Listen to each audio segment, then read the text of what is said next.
Name is Garland Major. I'm the lieutenant with the Criminal Investigations Division, Anderson County Sheriff's Office. We have a homicide unit that just doesn't do specifically homicides. We respond to all death scenes, whether they be accidental, suicide, natural, any kind of medical reason, then the murders and homicides. We have 5 investigators, and they take a week at a time being on call. Of course, if we get more than one in one day, we'll assign another one, but usually they take a turn a week at a time. Well, we also have 3 supervisors that are on call. We are on call once every 3 weeks. If a murder or a homicide or any type of death call goes out, whichever supervisor is on call meets with that detective, the primary homicide investigator. We meet with them on a daily basis, sometimes twice, 3 times a day. When the leads come in, we kind of pan it out. We have a one detective who is not the primary, but he is in charge of all the leads that come in. Make sure that every lead is followed up on. He would assign that to other detectives, and that would free the primary up to go out and do the investigating, other than sitting at a desk trying to write down what people are supposed to do.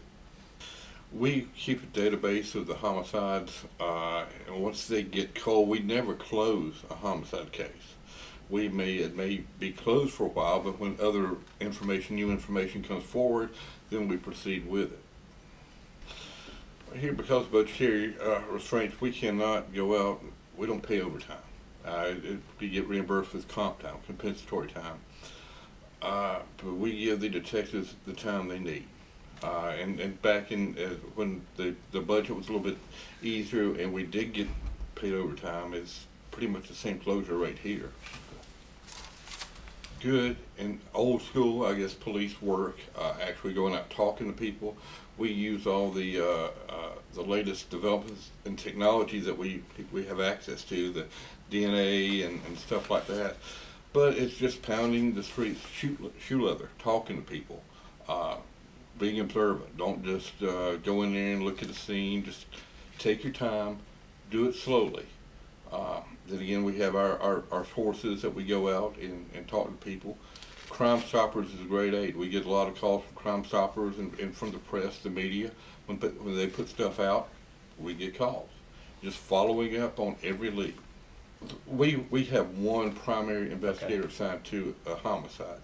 We may have 15 others assisting. I don't know if any one thing, of course, being tenacious, communication with other departments, with the people inside your own department, the tips we get up from people. Each case, each homicide is handled differently. We may have a protocol that we follow, but we always have to deviate because something pops up that's unexpected.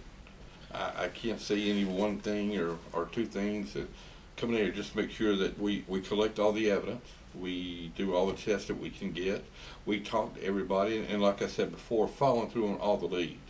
We don't just get, we can't get 20 leads in and follow up on 3 and say, oh, this is the guy. We still have these 17 out here we need to get to.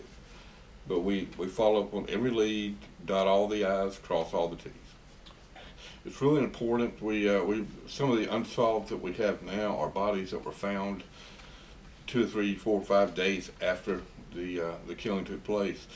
Those are really hard. I mean, your forensic evidence on the scene, it might go away. Evidence on the body might go away. And of course, the longer we wait before we're actually investigating the case, it lessens the chance that we can find people that saw someone in the area, maybe something suspicious. But if we can jump right on it, chances are really high that we will get someone. You want justice. You want the bad guy put in jail.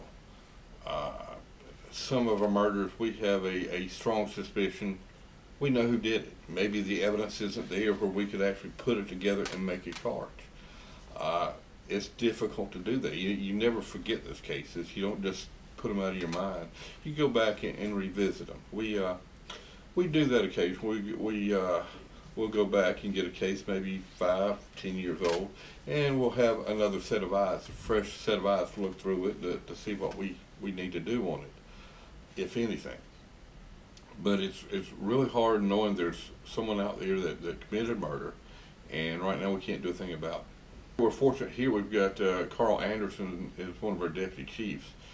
He's been with the sheriff's office, I think, since the sheriff's office began, it seems like, but he's a wealth of experience, and he's investigated a multitude of homicides, and he knows the players from back in the day. So I can also tell you that since he's been here the past year and a half, we've talked at least twice a month on cold cases.